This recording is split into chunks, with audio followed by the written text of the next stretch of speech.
the relationship between eating and food, and how can it be a good approach towards this disease called cancer? We eat too much processed food. The food we take in is like the gas we give to our car. You would want to give high quality fuel. Share with us your findings related to mindful eating. We are mindful of the food we take in. Does this food enhance my health or does it undermine my health? 99% of the people do not follow these simple rules and ideas and suggestions. Hi, from Round Glass, this is Living with Sunny. I'm your host, Sunny Singh. Today, our guest is Dr. Gary Deng. Dr. Deng is the Medical Director of Integrative Medicine at the Memorial Sloan Kettering Cancer Center in New York. Dr. Deng is doing some really wonderful work in the holistic approach to health and well-being. Welcome, Dr. Deng, to the show. Thank you. Nice to be here. It's wonderful to have you. First question, cancer and eating and food. I'm a big believer of that you can eat your way to health and to well-being. I would love to hear, and I would love our audience and our listeners to get your viewpoint on what you feel is the relationship between eating and food, and how can it be a good approach towards this disease called cancer. So if you look at cancer, what causes cancer is really by the mutations in the genes, and those mutations come from the stuff we expose ourselves to the environment. One example is smoking, right? It has things causing cancer.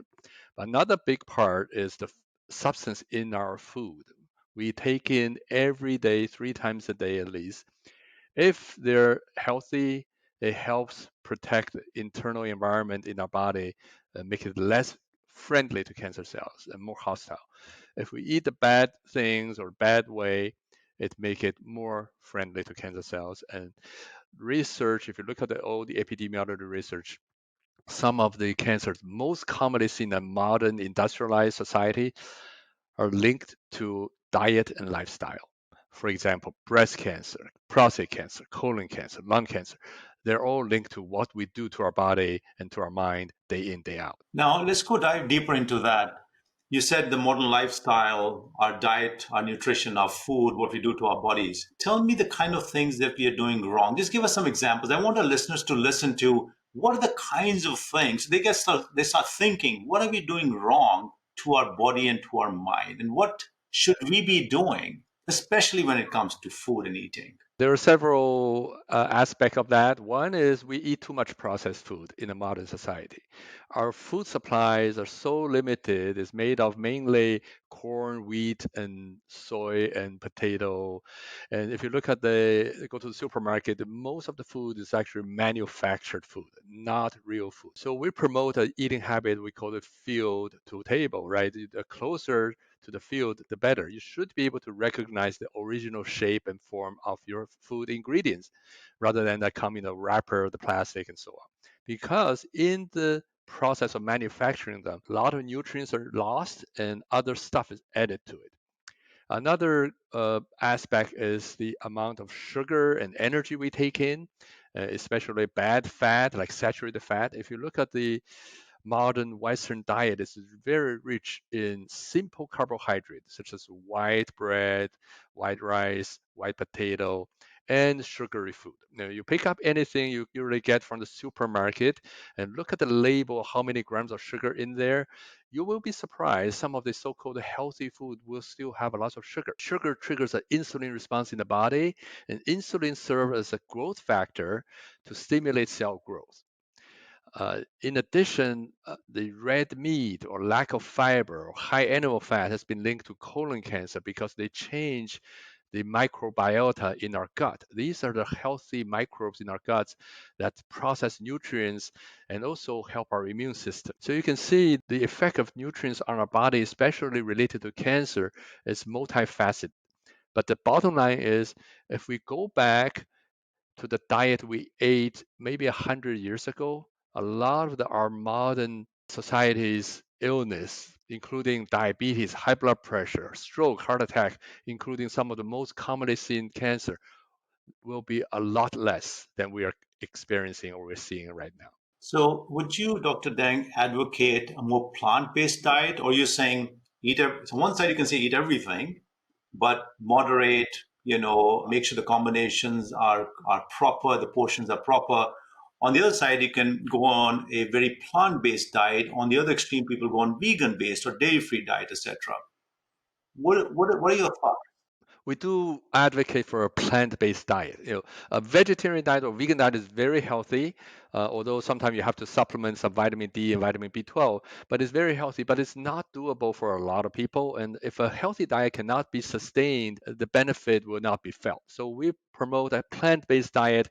It's almost like a pescatarian diet. You eat mostly a vegetarian diet with some fish and seafood, or some people call it the low carb Mediterranean diet, right? So this is the common denominator for all the research on nutritional science related to disease prevention. But Dr. Deng, fish is also sometimes called a dirty meat because our oceans are not and our rivers are not clean. So if somebody says, okay, the fish is not clean, I'm not going to eat meat, do I get the right amount of nutrition and energy from just plant-based diet?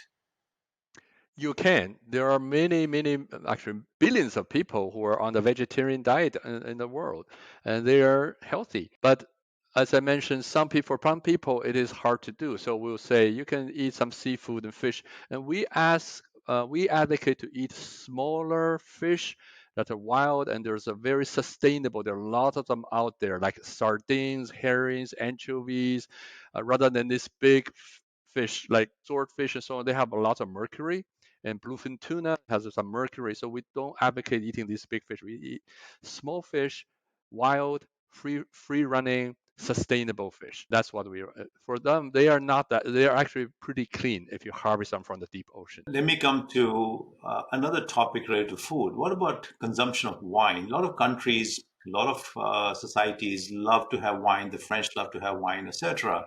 Is wine good for you, or is it just a moderating factor? Wine, I usually tell my patients, if you don't drink, don't start.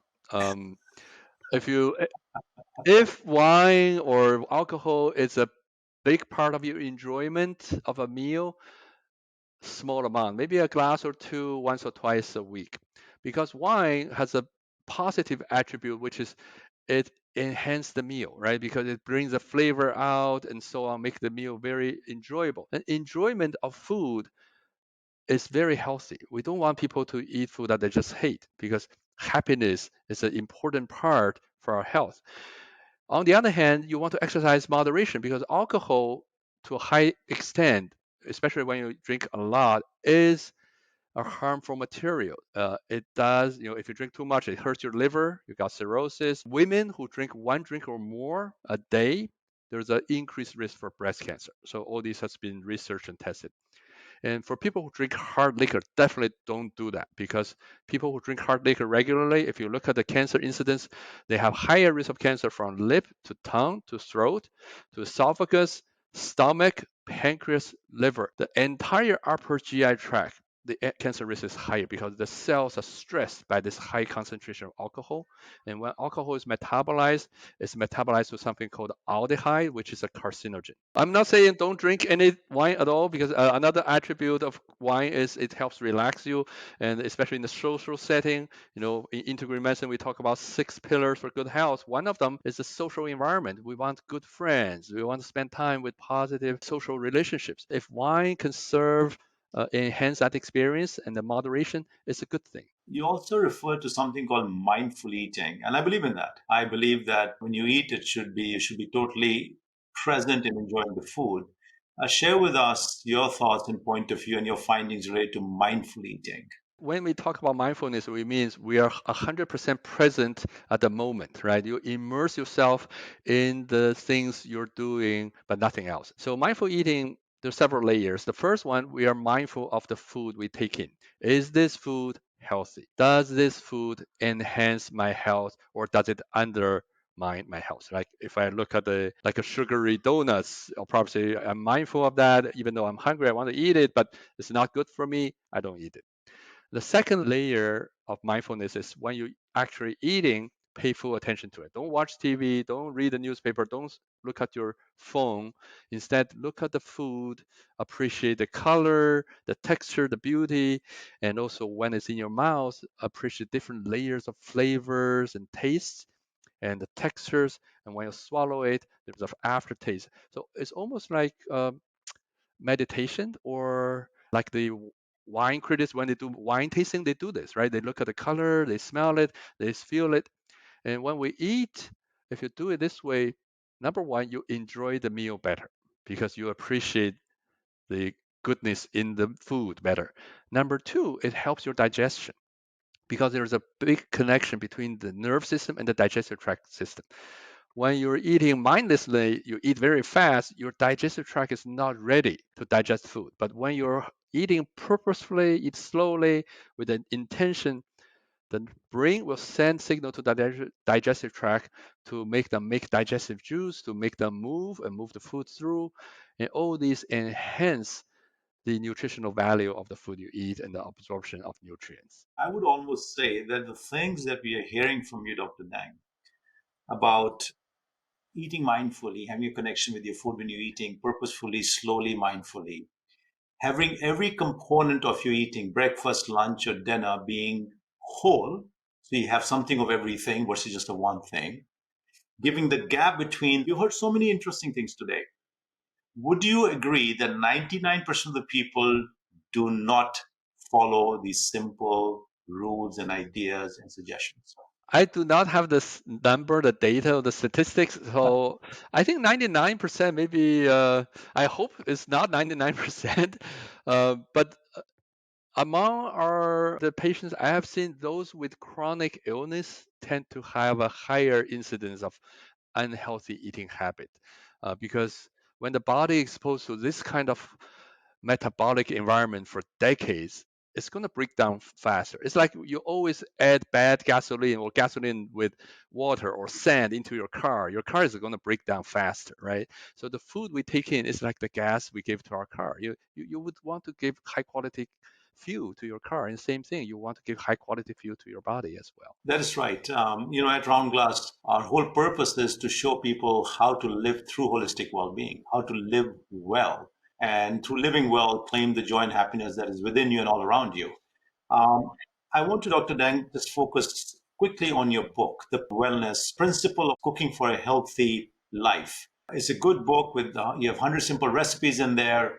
Share with us what's in the book and why is it relevant to me. So the book is inspired by my patients because in my daily work, I counsel cancer patients how to change their lifestyle, their diet, and stress reduction, and so on, to make them do better during cancer treatment.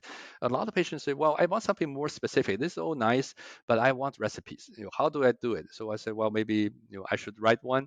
So that's where the book came from, inspired by my patients, and I try to organize into several parts. The first part is about the nutritional science, the basics, macronutrients, micronutrients, and the principle of eating a diverse and balanced diet. And then there's a part of the more practical things. How do you eat healthy? The secret and the trick is in grocery shopping. If you shop the right way, you just open your pantry or your refrigerator and look at the food, and then in your mind, I put these things together, it'll be a healthy meal because they're when I buy them, they're already healthy. And then there's a part about specific recipes divided into breakfast section, salad, vegetables, fish and seafood, and some meat dishes because there are people who like cooking meat in a healthy way, and most of the way the meat are currently being cooked are not healthy at all. And then there's a dessert section, but there's no sugar used in those desserts. They're all natural desserts. And then at the end, there is a 2 weeks menu samples. So you can go through that and give you an idea of how you organize this meal into a 2 weeks menu. So that's the gist of the book. That's fantastic. That's fantastic. Before we end our conversation, I'd like to kind of state a fact that you have stated that 60% of the common diseases that we face is related to our food. Is that true? Yes, it is true. If you break down the most common disease we experience now, number one, cardiovascular system, right? heart attack, high blood pressure, stroke, peripheral vascular disease. A lot of them is related to we're taking in too much fat, cholesterol, and carbohydrate. And the second one will be diabetes, which damage all the blood vessels. That's also coming from we eating too much calories, too much carbohydrates. And the third one will be cancer. That's also especially the most common cancer linked to obesity and bad diet. So when you group them together, it's about 60%. And there are literature out there. Some study even show it's higher, but it's a range between I would say from 40% to 70%. What an awesome conversation. I could talk to you about a lot of other things. I have so many other questions I have. We run out of time. Thank you so much for the conversation, Dr. Deng. I really appreciate this opportunity to have this conversation. Dr. Deng's book, The Wellness Principle, is available. This is Round Glass. We are Holistic Wellbeing. I am Sunny Singh, and I am Holistic Wellbeing. Thank you for watching our show. We want to hear from you. It is about your journey of holistic well-being. If you have any feedback or any questions, please do write to us at livingwithsunny@roundglass.com. Hope you enjoyed the show, and if you did, please subscribe, and thank you for listening and watching us. Thank you. Bye-bye.